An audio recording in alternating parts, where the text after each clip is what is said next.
Hanouka Sameach, je suis contente de vous retrouver. Et en pleine fête de Hanouka, c'est encore plus beau, encore mieux. Et de parler de la fête de Hanouka quand on est dans Hanouka, c'est du live, quoi. C'est du réel et c'est du concret. Donc, troisième bougie de Hanouka ce soir. Et ce cours, je l'ai nommé « Faites entrer la lumière ». Parce que c'est une question de choix, c'est une question de décision. Et il faut que l'on décide, quand on allume ces bougies de Hanouka, de faire rentrer la lumière. C'est la fête des lumières. Je voudrais ce soir beaucoup qu'on se concentre sur cette idée de lumière. De quel ordre est cette lumière? Quel est l'objectif en faisant rentrer de la lumière chez nous? Qu'est-ce que ça représente et qu'est-ce que ça change surtout pour nous? Qu'est-ce que ça va changer à part que c'est beau, que c'est mignon, qu'on va prendre des kilos, pas mal de kilos, que c'est sympa d'allumer, qu'on se retrouve en famille, qu'il y a des cadeaux. Bon, ok, ça c'est le folklore. Très bien. Maintenant, fondamentalement, quelle est l'idée de la lumière et de la fête de la lumière? Alors, pour comprendre ça, on va s'interroger déjà sur ce que c'est que cette lumière et quand est-ce que dans le judaïsme, on a des lumières. Quand est-ce qu'on a des lumières? Alors, est-ce qu'on est tous d'accord qu'il y a une seule fête qui s'appelle la fête des lumières? C'est Hanouka. On est d'accord? Okay. Logique, on va allumer chaque jour une bougie de plus jusqu'à arriver à 36 bougies en tout. Vous savez, 1, plus 2, plus 3, plus 4, etc. 36 bougies. S'il y en a qui veulent des feuilles, peut-être qu'on peut en faire photocopier d'autres, je sais pas quand. Bon, c'est juste pour que vous ayez une petite trace. Alors, quand est-ce qu'il y a des lumières chez nous? Dans la Torah, dans le judaïsme, quand est-ce qu'on a des lumières? Shabbat. Réponse numéro 1, basique. Chaque semaine, on allume des lumières. Pour autant, Shabbat ne s'appelle pas la fête des lumières. On est d'accord? C'est Shabbat. Bon, on va voir le lien. Shabbat, chaque semaine, on a des lumières. Extrêmement important. Tellement important que c'est quelqu'un qui aurait des difficultés financières. À l'époque de la grande pauvreté en Europe de l'Est, c'était vraiment une question qui se posait. Et il se demande s'il fait kidouche ou s'il allume les bougies de Shabbat. On lui dit, tu fais pas kidouche et tu allumes les bougies de Shabbat. Tellement les bougies de Shabbat sont importantes. Ok, quand est-ce qu'encore on a de lumière? Havdalah, encore plus récent, encore plus régulier, pardon. Chaque semaine, au moment de la Havdalah, Motzei Shabbat, on allume une bougie aussi. Une bougie différente, mais une bougie très importante. Yom Tov, comme pour l'entrée des Shabbats, on a l'entrée de Yom Tov. Est-ce que vous en voyez d'autres, de moments où on allume? Rosh Chodesh, c'est plus un minhag. Alors, Rosh Chodesh, voilà, on aime bien faire des prières particulières et en général, quand on fait une prière, on ajoute toujours un tzaddik. Mais justement, ce que tu viens de dire te permet de dire quand est-ce qu'on allume une bougie pour des tzaddikim ou en souvenir de quelqu'un. D'accord? Le ner neshama, très important. Les non-juifs d'ailleurs ont beaucoup aimé cette idée, ils nous l'ont piqué, comme 1,5 milliard d'autres, c'est pas grave, ça va, nous on prête, il n'y a pas de problème. La bougie en souvenir d'une personne qui est disparue. Est-ce que vous voyez autre chose? Allez, je vous aide, une fois par an. Un soir dans l'année. C'est une bougie. Bdikat Hametz, bravo.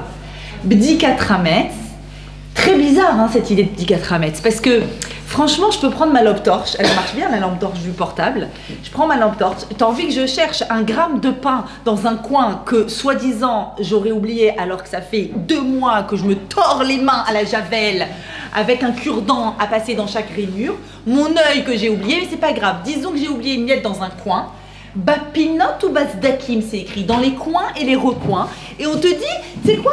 Prends une bougie. Tu vas prendre une bougie. Avec une bougie, je vais trouver dans un coin et un recoin. Bizarre. Si j'ai envie de prendre une lampe très forte, la LED, je vous conseille la LED, moi. La LED, ça marche très bien.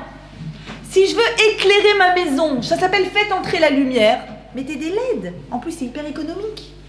Si je veux éclairer ma maison Shabbat, et je pense que Shabbat, c'est important qu'il y ait de la lumière, plus important que le kidouche, mettez de la lumière, pareil. Jaune, blanche, feutrée, ce que vous voulez. À l'ère de l'électricité, qu'est-ce que c'est que ce peuple qui veut absolument avoir une lumière et que cette lumière soit particulièrement une lumière de bougie? Et pas seulement de bougie, on va aller plus loin, à Hanouka, on va dire non, je veux que tu aies une lumière encore mieux, ça s'appelle les mehadrin, c'est pas obligatoire, mais c'est très très conseillé. Je veux que tu aies une lumière faite à partir d'huile d'olive. À partir d'huile d'olive.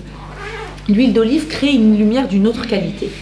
Mais il y a bien sûr, évidemment, une symbolique très forte dans l'huile d'olive. Allez, qu'est-ce que c'est que ces différentes lumières? Venez, je vais commencer par la plus simple, qui va nous aider pour toutes les autres. Le ner Neshama. Quelqu'un disparaît, Dieu préserve. Allez, à l'âge de 198 ans, il a bien vécu, tout va bien. Mais chaque année, à la date anniversaire de sa mort, on va allumer une bougie. Et dès qu'il s'en va, on allume une bougie. Et ça s'appelle Ner Neshama. Et alors? Il n'est pas là. Qu'est-ce que tu changes quoi avec ta bougie là? Tu fais quoi en fait? Sans souvenir. Alors, et quoi? Alors, va plus loin, en souvenir. Alors, ça, tu sais quoi, je me rappelle toute seule. Voilà, je réfléchis, je me concentre, je me rappelle. Qu'est-ce que je suis en train de dire? En fait, je suis en train de dire quelque chose quand je fais ça. On fait revivre sa neshama. Revivre, attention. Alors, la neshama, le mot revivre porte à confusion. Parce que ce qui meurt, c'est quoi? C'est le corps et uniquement le corps qui est voué à l'usure. Depuis la faute de Adam et Ève, le corps s'en va, la neshama est éternelle. Donc, ni tu la fais vivre, ni tu la fais revivre, elle est là. Alors, qu'est-ce que tu fais? On dit, il y a un verset très important qui dit « Ner Hashem Nishmat Adam ». La neshama de l'homme, c'est quoi? C'est Ner Hashem. C'est comme une petite bougie de Dieu. C'est-à-dire, c'est comme si Dieu, on te donne une image, c'est une lumière qu'on appelle Ein Sof, une lumière infinie, et tu prends un tout petit peu, une particule infinitésimale de la lumière infinie que représente Dieu, on va expliquer ce que ça veut dire tout de suite, et bien ça, c'est la neshama d'une personne. La neshama, comme on sait, après 120 ans, elle retourne chez son créateur, elle a accompli sa mission, et ce qu'on dit ici-bas, là où nous n'avons pas encore terminé nos missions, on met un combustible, le combustible, évidemment, sa fonction c'est de diminuer, exactement comme le corps qui diminue, qui se diminue.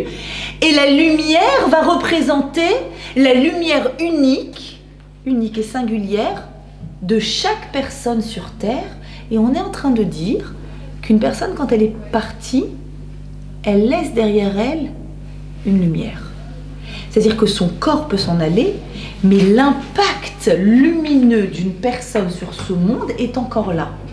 Et à travers l'image et la symbolique de la lumière, on dit et on redit, on se redit combien cette personne était lumineuse. Et pendant les spédimes, on va se raconter les uns les autres de quel ordre était la lumière de cette personne. Il m'est arrivé plusieurs fois de faire des loulottes ou des spédimes et d'être invité pour faire des conférences. Et en général, la personne me dit, voilà, c'est en souvenir de ma mère, disons, et elle va me dire, voilà, elle, ce qui était la mitzvah numéro 1 de ma mère, c'était le chesed. Et ensuite, elle va venir, elle va me détailler. C'est-à-dire que tu as une première idée qui te vient en tête quand tu penses à une personne qui est plus là, tu dis, ah, c'est ça. C'était ça, et ça, c'est encore là. Il y a une trace lumineuse. Ça, c'est la bougie de la neshama.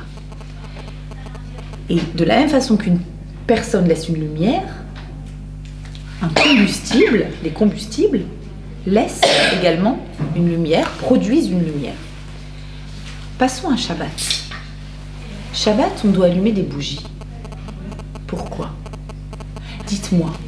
Si ce qu'il fallait... Qu'est-ce que tu veux dire? C'est pour deux raisons. C'est pour le Shabbat. Le plaisir de Shabbat et le Shalom Bayit. Alors, c'est tout à fait juste et très érudite. Le plaisir de Shabbat, je peux te dire, mais si je mets des LED justement, je vais avoir un super plaisir de Shabbat parce que... C'est pour se souvenir de... De quoi? Alors c'est ça, je veux arriver... Tu as raison, dans la Gemara, il y a écrit Onek Shabbat et Shalom Bayit. Mais venez, on essaye justement de comprendre le secret qu'il y a derrière ces mots-là. C'est une mitzvah en fait. Et le Shalom Bayit, je vais poser une... Oui, bien sûr, c'est une mitzvah. Shalom Bayit, je vais poser une question énorme. Est-ce que vous pensez que toutes les femmes au monde qui allument leur bougie de Shabbat, elles ont un Shalom Bayit gratte-ciel? Non, ça serait bien si c'était automatique.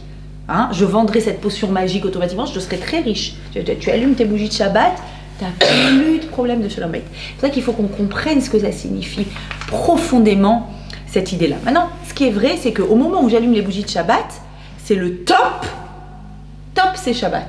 Est-ce qu'on est d'accord avec ça? Oui. Ça y est, c'est Shabbat. Alors, on a les 18 minutes. Alors, il y a quelqu'un qui va dire, ah, moi, j'ai pas encore pris Shabbat et il va gratter, il va je sais pas quoi.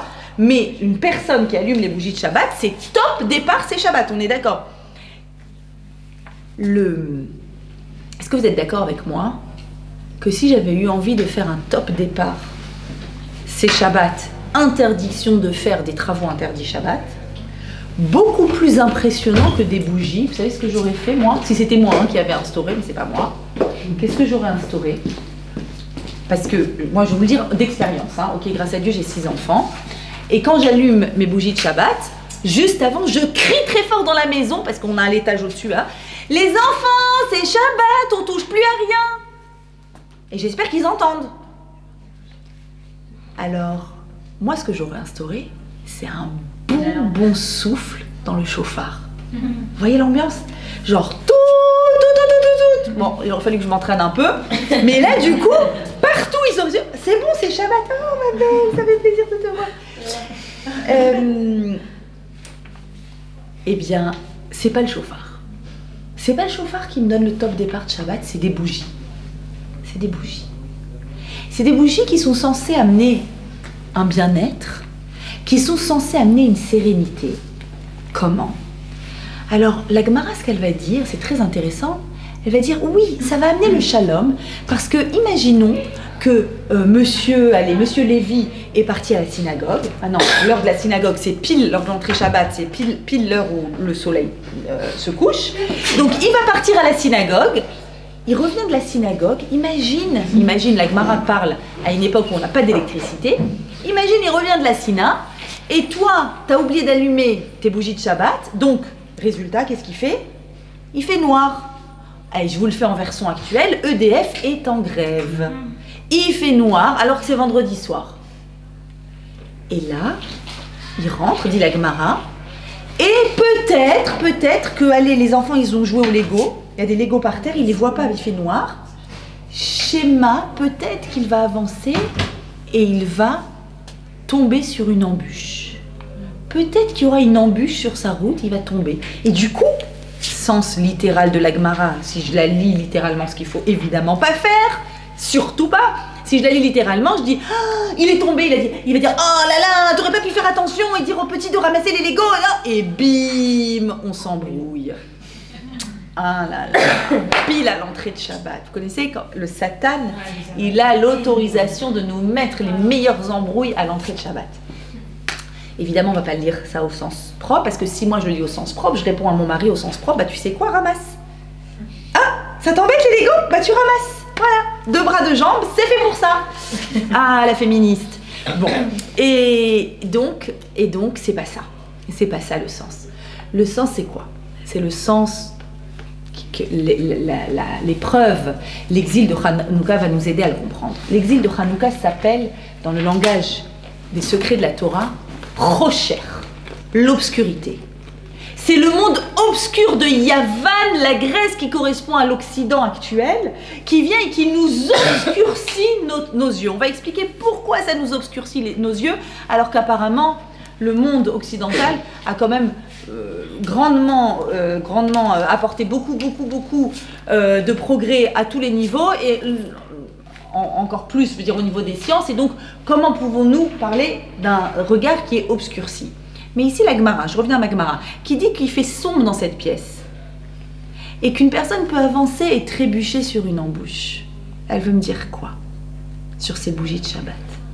Je sais que la flamme dans la Torah correspond à la Neshama. Et je sais qu'à l'entrée de Shabbat, Akadosh Baruch Hu m'envoie une Neshama Yetera. C'est-à-dire que toute la semaine, j'ai un corps, une enveloppe et une Neshama à l'intérieur qui lui donne vie. L'essentiel de ma personne, c'est quoi? Contrairement à ce que disent Facebook, Insta et tout ça, l'essentiel de ma personne, c'est mon intériorité, ma Neshama, ma personnalité, mes émotions, ma psyché, mon monde affectif. C'est ça ma personne. C'est pas ni mon tour de taille, ni combien je gagne, ni ce que je fais dans la vie, c'est pas ça. C'est ma flamme intérieure, ma personne. Et à l'entrée de Shabbat, où Hachem nous donne un peu plus de Neshama, la même enveloppe corporelle et un peu plus de Neshama, ce qui explique que juste avant Shabbat, j'étais en mode voilà, vite, et j'allume les bougies de Shabbat. Quiconque a vécu Shabbat dans sa vie sait de quoi je parle. La pleine sérénité, le bien-être, ça y est.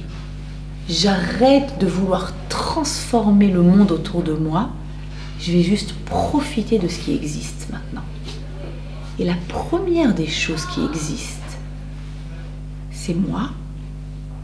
Et c'est celui qui partage ma vie, éventuellement mes enfants, les personnes dans ce foyer. On a certaines personnes qui ont l'habitude, moi j'ai l'habitude en tout cas d'allumer une bougie par enfant, et les enfants aiment beaucoup dire qu'ils sont lumineux et voir que leur flamme brille encore plus fort que celle de leurs frères et sœurs évidemment. Et donc, la première des choses dans l'existant, alors peut-être je cherche un autre job, peut-être que je cherche une autre maison, peut-être je cherche une autre vie, peut-être je cherche à m'entendre autrement avec moi-même et avec ceux qui m'entourent. Mais dans l'existant, il y a cette femme qui allume ses bougies de Shabbat, deux, quand on est marié, et qui doit éviter qu'il y ait des embûches et que l'on tombe devant ces embûches. De quelles embûches on parle? Toutes les embûches qui font notre vie. Personne au monde ne peut vivre cette vie sans risquer de trébucher devant 1,5 milliard de choses. Que ce soit dans les relations professionnelles, dans les relations sociales, dans sa propre personne, quand on se ment à nous-mêmes, quand on est hypocrite avec soi-même, quand on fait des mauvais choix, quand on essaye de justifier nos mauvais choix, etc. etc. Toute notre vie est faite de questions, les unes après les autres, et d'espoir de ne pas trébucher devant toutes les possibilités que ma vie m'apporte comme embûche.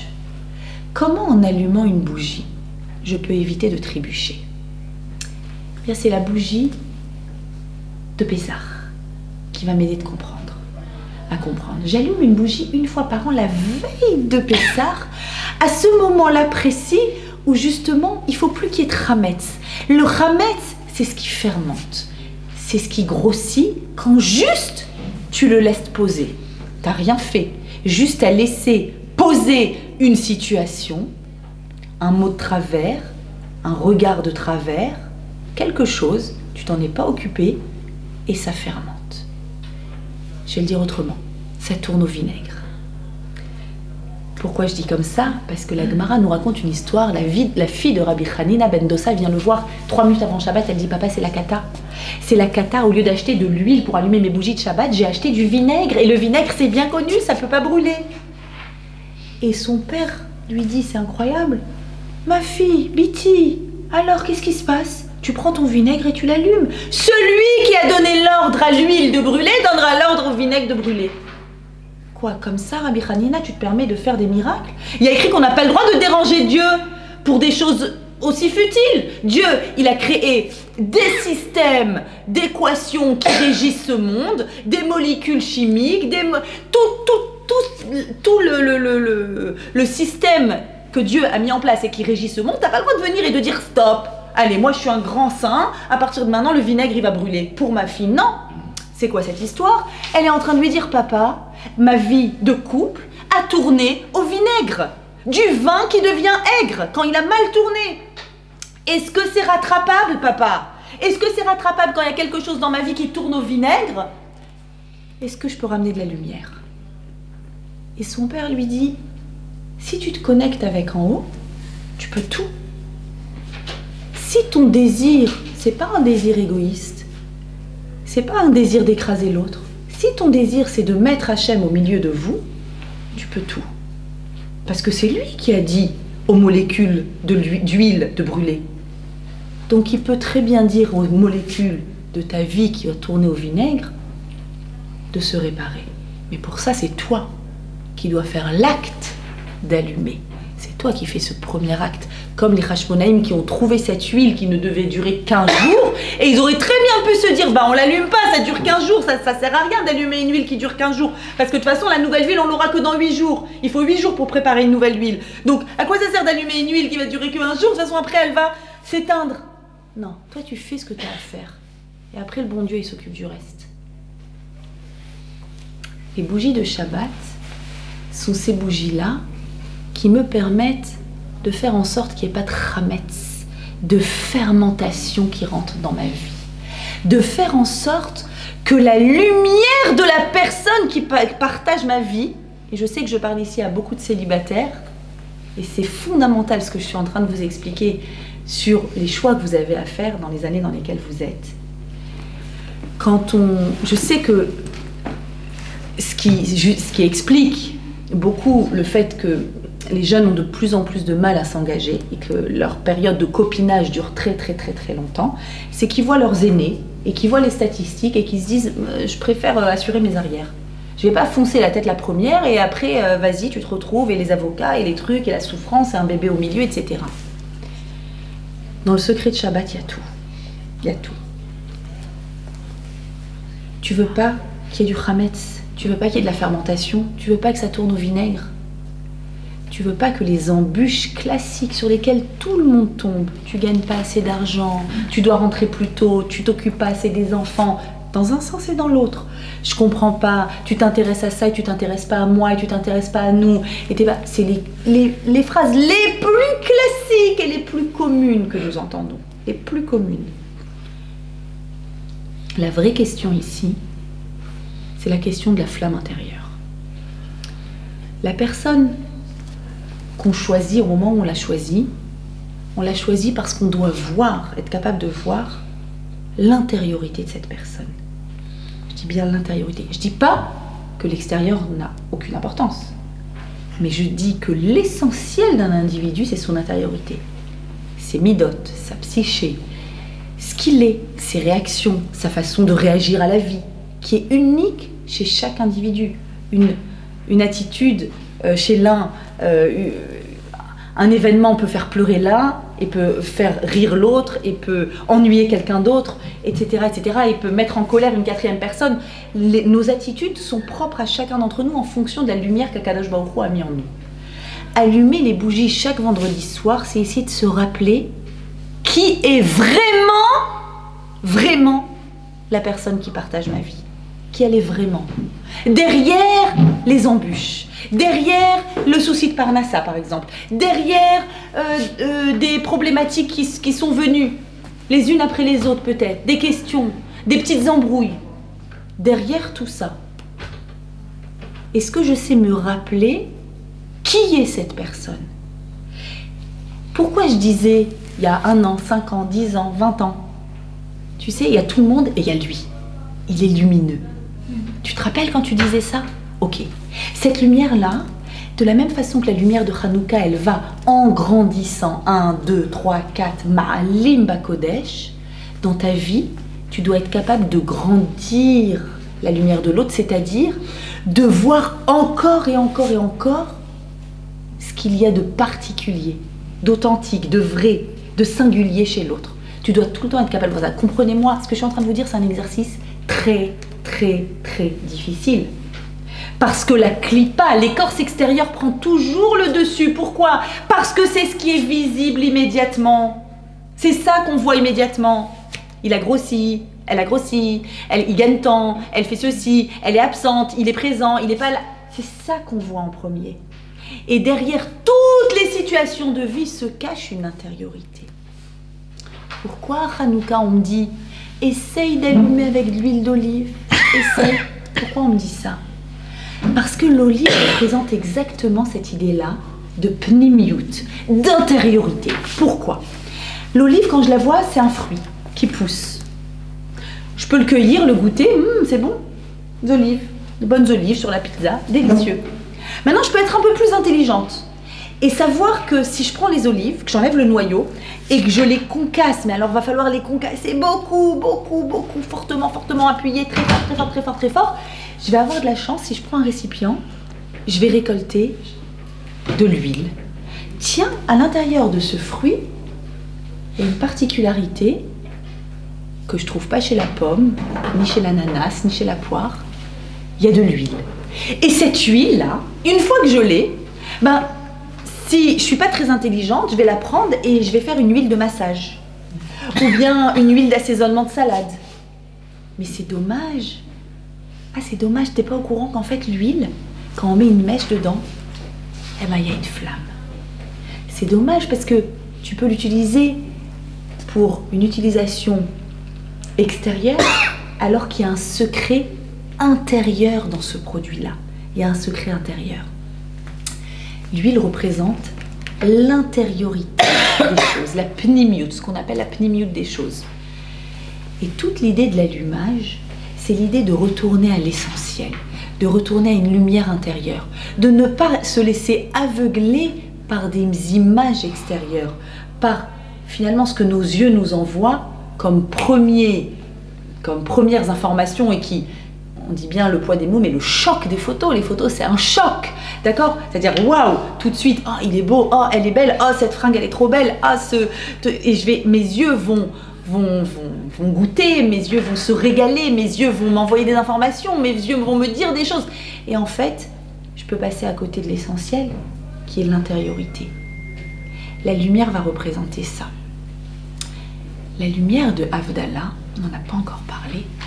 Donc, pour l'instant, on comprend que, oui, la lumière du Hametz, c'était aller chercher dans les coins et les recoins, c'est-à-dire dans les détails. Je vais chercher dans chaque détail à l'intérieur. Je vais farfouiller à l'intérieur. Je vais essayer de voir, mais qu'est-ce qu'il y a à comprendre ici? Derrière cette colère, par exemple. Ah, il s'est énervé et c'est... Bon, alors c'est un colérique. Peut-être, et peut-être pas. Peut-être que ça a éveillé une douleur de son enfance et qu'il a besoin de parler de cette douleur-là et qu'il y a quelque chose qui se cache, un secret qui se cache derrière ça. Et moi, je peux regarder ça de façon extérieure, mais de façon intérieure. Pareil, la radinerie. Il existe une radinerie intérieure et une radinerie extérieure. Je suis très sérieuse. Et moi, par exemple, quand j'ai rencontré mon mari au début, quand on s'est marié au début, je me suis dit, ah là là, il est radin, mais j'en peux plus, mais pourquoi? Comment il calculait le budget, le truc. Et avec les années, bon, grâce à Dieu, maintenant ça fait 22 ans, avec les années, j'ai vu qu'il n'est pas du tout radin. Et que c'était plus des calculs de culture, des façons de faire, de sa famille, de sa mère, de ses parents, comment est-ce qu'on calcule, comment est-ce qu'on fait un budget, comment est-ce qu'on... Voilà, de pas dépenser bêtement, de pas... Et le premier abord du début, j'aurais pu être très effrayée et dire, mais attends, c'est quoi ça? Pourquoi il fait attention à ça? Et pourquoi comme si? Et moi j'étais là passée à allumer les lumières partout, moi je déteste l'obscurité, et lui partout il passait, il éteignait les... Mais c'est tellement culturel, tellement... Mais en réalité, j'ai réalisé qu'il existe des radineries intérieures et des radineries extérieures. Et c'est ça la vraie question. C'est-à-dire sur chaque détail, pinot ou basdakim, dans les détails et dans les recoins, sur chaque recoin de la personne, être capable de voir si quelque chose a une source intérieure ou une source extérieure. Si c'est intérieur, ça définit la personne. Si c'est extérieur, ça définit pas la personne. Havdalah. On met une bougie pour la Havdalah. C'est quoi la bougie d'Havdalah? La bougie d'Havdalah arrive justement quand... Alors on va remonter à Adam et Ève. Adam et Ève ont été créés le 6e jour de la création, c'est-à-dire vendredi. Ce jour-là, ils sont créés. Ce jour-là, ils fautent. Tous les deux, ils mangent le fruit. Ce jour-là, Hachem dit, maintenant la mort va pénétrer le monde et vous allez être expulsés du Gan Eden. Mais ils ont une chance incroyable. C'est que c'était juste avant l'entrée de Shabbat. Et du coup, Hachem a dit, vous savez quoi? Là c'est Shabbat, il n'y a rien de négatif qui se passe Shabbat. Allez, encore Shabbat dans le Gan Eden. Ce qui fait qu'ils ont eu en tout 36 heures dans le Gan Eden. 12 heures de vendredi et 24 heures de Shabbat. 36 heures qui fait référence évidemment à quoi? Les 36 bougies de Hanouka.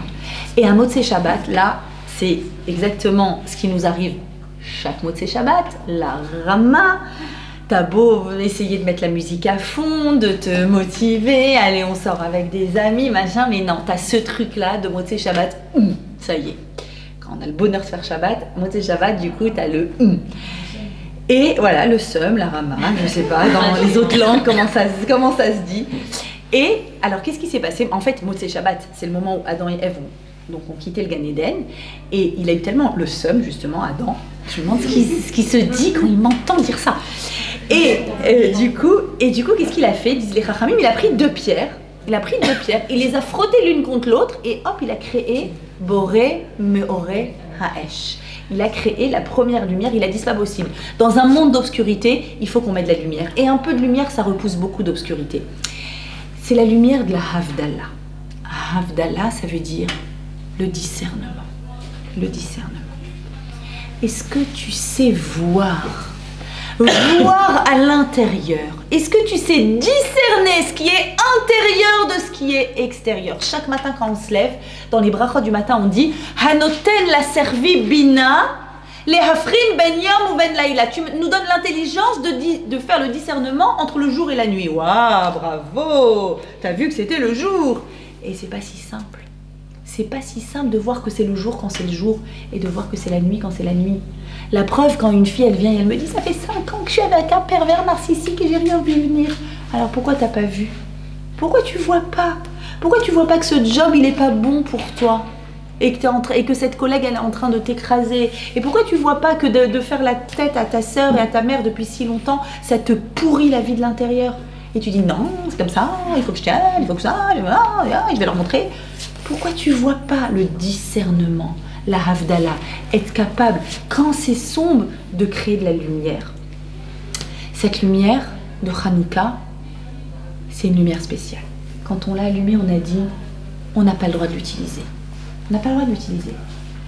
Et là, l'irotam bilval, tu n'as le droit que de la regarder.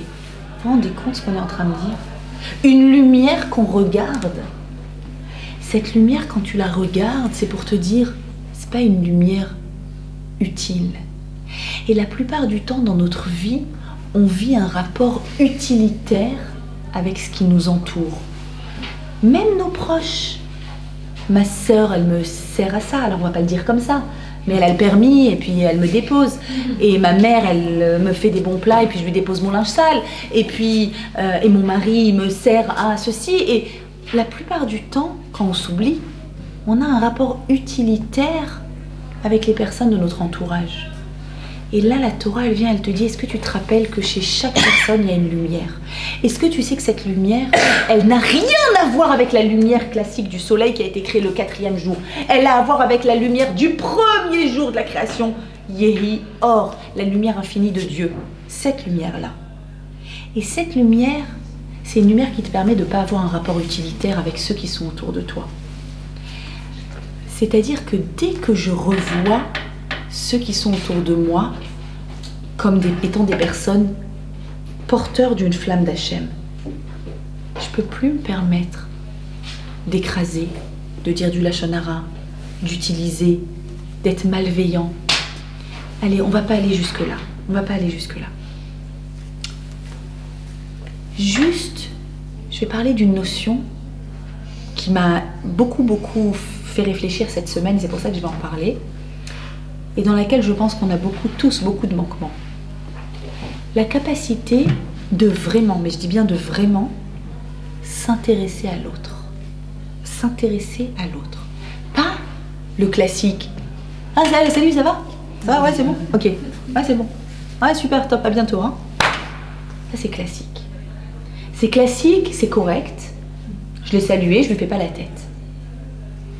Quand est-ce qu'on a l'occasion de vraiment, mais vraiment s'intéresser à ce qui arrive à celui qui est autour de moi, à côté de moi?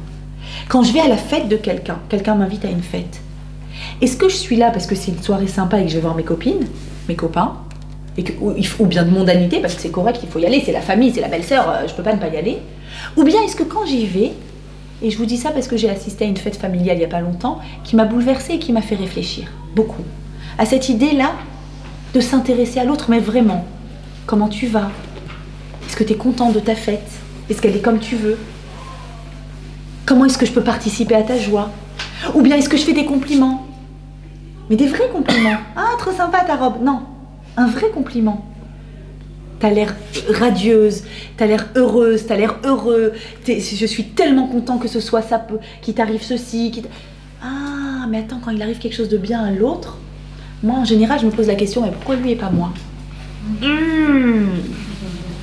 C'est un grand principe, ça c'est un cours que j'adore faire et je vous le ferai sûrement un jour sur ce que j'appelle le firgoun. Et c'est un mot qui ne se traduit pas en français parce qu'en français ça n'existe pas, les gens ils ont pas de firgoun, donc le mot n'existe pas dans le lexique français classique.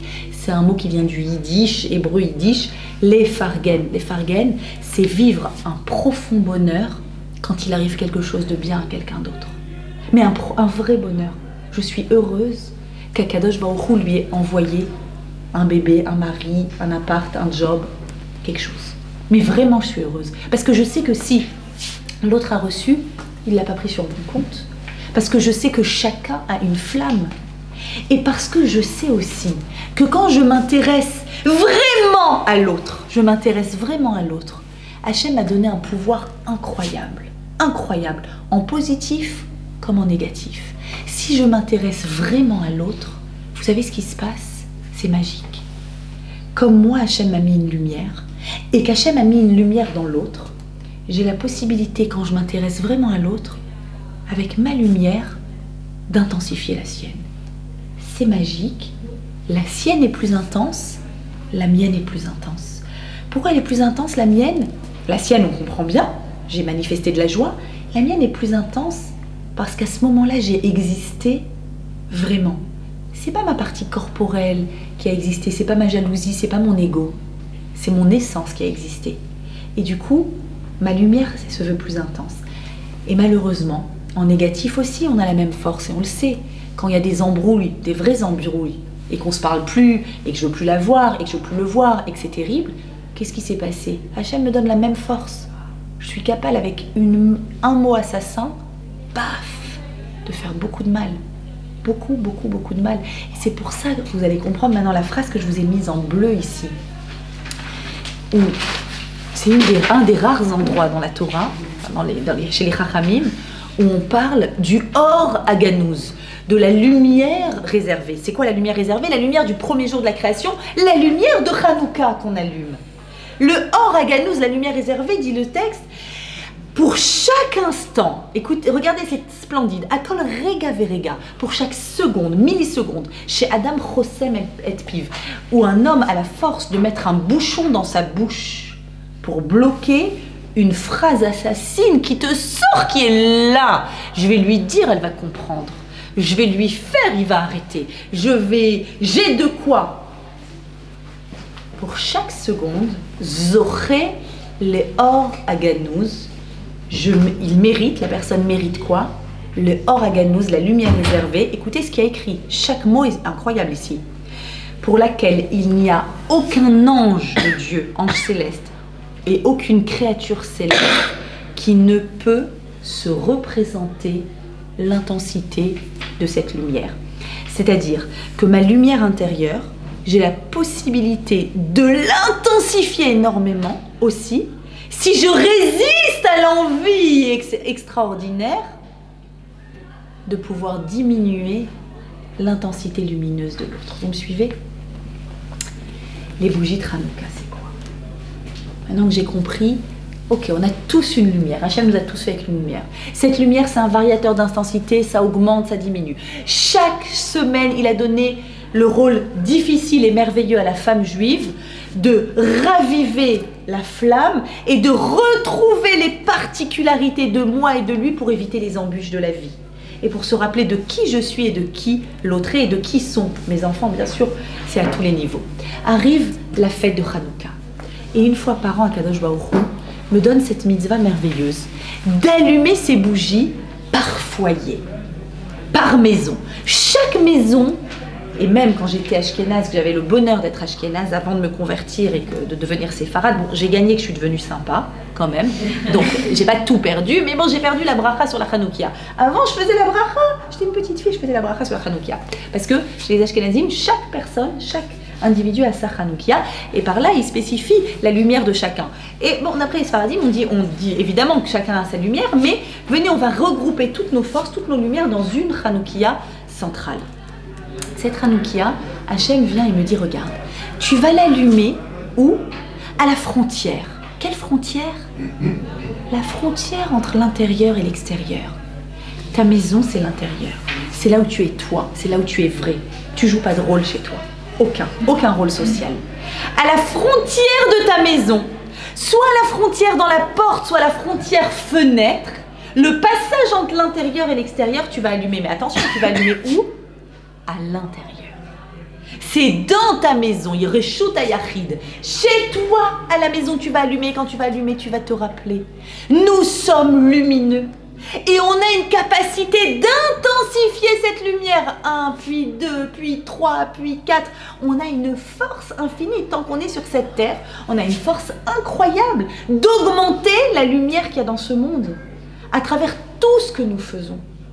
Et ça, c'est une puissance incroyable. C'est la puissance contre laquelle a agi l'Empire grec. Quelques mots sur l'Empire grec, c'est fondamental. Pourquoi la meilleure réponse aux Grecs alors qu'on leur a mis une pâtée atomique sur le plan militaire? C'est ça qui s'est passé. Les Grecs en Israël, pendant la période du Second Temple, on avait le temple, ils sont venus chez nous, ils ont dit c'est nous les boss, on devient les gouverneurs et on vous interdit la Torah, d'étudier la Torah, de faire les fêtes juives, de faire Shabbat, de faire la Brit Mila, les fondamentaux, parce qu'ils avaient compris, ils avaient fait au préalable traduire la Torah pour comprendre l'intelligence de la Torah, ils avaient compris la puissance qu'il y a dans la Torah et ils ont voulu faire un petit peu à l'image de ce qu'on fait bien plus tard, ce qu'a fait Imar Shema Isabelle la catholique quand elle a voulu nous garder évidemment en Espagne parce que nous étions les lumières de l'Espagne à l'époque de l'âge d'or espagnol justement, ils ont voulu nous garder mais en devenant de bons petits catholiques bien baptisés. Eh bien, les Grecs ont voulu faire pareil. Venez vous helléniser, devenez comme nous. Quelle est la vraie discussion qu'on a avec eux? Parce que bien sûr, les sciences, on veut. Le monde de l'esthétisme, on veut. La preuve, notre Hanoukia, on va la faire belle. Notre lumière, on va la faire belle. Notre maison, on la fait belle. Notre table de Shabbat, belle. Vous croyez que le beau, c'est pas important? Regardez notre Beth Amikdash comme il est beau. Vous croyez que vous êtes les seuls à avoir pensé que le beau, c'est exceptionnel? Le beau, c'est Yafé. Yafé, c'est Yud, Po. Yud, Hachem, Po.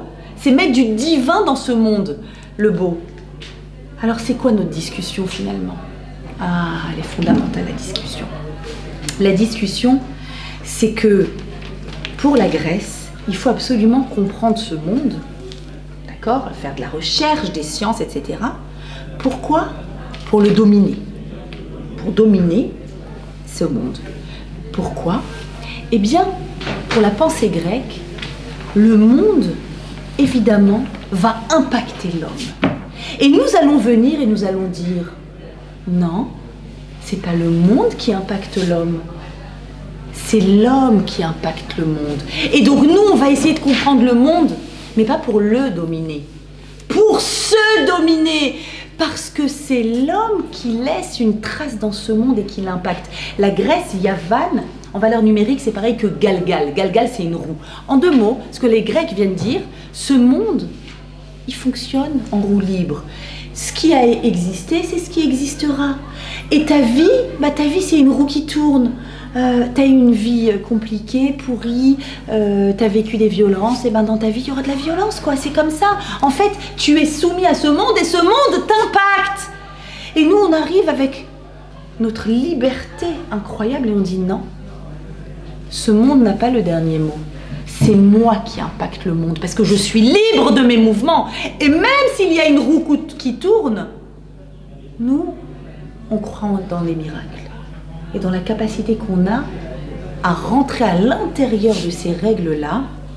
Pour que vous compreniez, Hachem a créé ce monde qui fonctionne tel qu'il fonctionne avec 10 Mahamarot. 10 fois, il y a écrit dans Bereshit, Vayomer Elohim, Vayomer Elohim, Vayomer Elohim, ok? Ça, c'est les règles immuables de ce monde. Physique, physiologique, chimique, organique, etc. C'est vrai, c'est comme ça que ça fonctionne. Une réaction chimique fonctionnera tout le temps comme ça. À part si Rabbi Hanina ben Dosa vient. Alors c'est quoi Rabbi Hanina ben Dosa? Puisqu'il y a des équations chimiques. Ah, ensuite il y a eu 10 makot après les 10 paroles. 10 plaies. C'est quoi ces 10 plaies? Hachem il est venu et on pourrait faire une étude merveilleuse. Par exemple la plaie de Rocher l'obscurité. Elle vient en parallèle avec Yehi Or, qu'il y ait la lumière. La plaie des premiers-nés, elle vient en parallèle avec le mot Bereshit. Premier-né, Bereshit, d'accord? Il y a un parallélisme extraordinaire. Hachem, il est venu, il a dit, je vais vous montrer c'est qui le vrai boss. 10 plaies, bim, bim, bim, bim, bim, sur les 10 Mahamarot. Vous avez compris que c'est moi qui donne l'ordre aux équations de fonctionner? Très bien. Et maintenant, je vais vous mettre encore 10. 10 brottes. Je vais vous donner 10 paroles, les 10 commandements. Et là, vous allez vraiment être libre. Alors c'est vrai, vous n'allez pas être, le commun des mortels ne va pas être libre des équations organiques, chimiques, mais il va être libre dans son essence de vie, libre à l'intérieur de lui-même. Si j'ai la liberté, par exemple, de dire non à un job qu'on me propose, quand c'est un job qui ne se refuse pas, hyper bien payé à côté de la maison, une carrière de ouf, des conditions de ouf, et comme il faut que je travaille Shabbat, alors je dis non, alors que n'importe qui va dire oui, là j'exprime pleinement ma liberté, pleinement, et c'est là que j'existe complètement.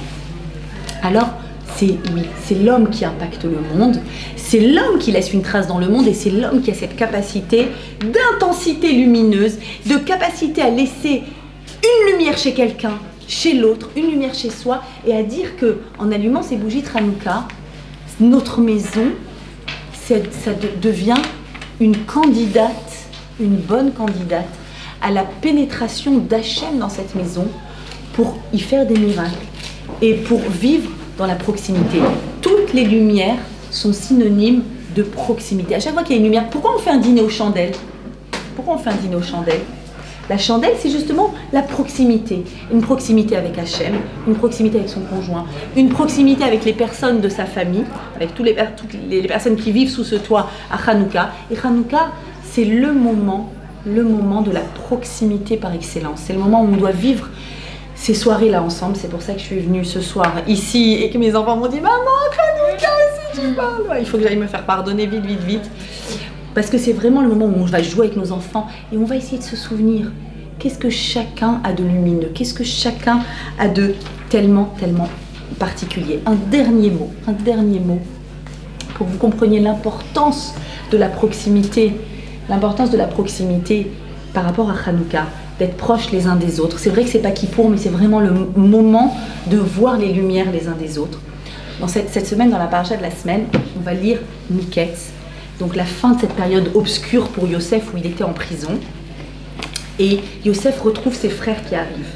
Ses frères arrivent en Égypte, lui il les reconnaît, mais il est déguisé en premier ministre d'Égypte, personne ne sait que c'est lui, et il va leur faire un grand festin. Et les Chachamim, les sages de la Kabbalah, disent quel festin? C'était le soir de Hanouka. Et donc il leur a fait, bien avant l'histoire de Hanouka, il leur a fait les beignets de Hanouka. Et là le texte dit qu'il a donné à tout le monde une certaine part, et à Binyamin, son petit frère, il savait que c'était son petit frère Binyamin, il a donné Chamesh Yadot, 5 parts. Mais ce qui est écrit, c'est Chamesh Yadot, 5 mains. C'est quoi ces 5 mains? Dans Alanissim, on va dire Masarta Giborim Beyad Halashim. Tu nous as livré les forts dans la main des faibles. 5 fois, on va dire la main. Les impurs dans la main des purs. Les mécréants dans la main des tzadikim, etc., etc. 5 mains. Il a livré à Binyamin le pouvoir de la lutte de Hanouka. Pourquoi? Parce que c'est sur le territoire de Binyamin qu'il y a le Beth Amikdash. Pourquoi? Parce que Binyamin est le seul à ne pas avoir participé à la vente de Yosef forcément. Et donc, il est le trait d'union de la proximité. Trait d'union avec Hachem, le ciel et la terre, le Beth Amikdash. Trait d'union les uns avec les autres. Comprenez-moi bien, c'est par la force de Binyamin qu'on a pu faire Hanouka, c'est par la force de Binyamin qu'on a un temple, c'est par la force de Binyamin qu'on a la possibilité à Hanouka de retrouver, de se reconnecter avec la lumière de toutes les personnes qui sont autour de nous. S'il y a quelque chose de fondamental à Hanouka, c'est de faire entrer cette lumière, la lumière singulière, la lumière unique qu'il y a chez chaque personne, et de se rappeler à quel point c'est agréable d'être proche, et à quel point c'est possible avec un peu de lumière de repousser beaucoup d'obscurité. L'obscurité, c'est l'éloignement.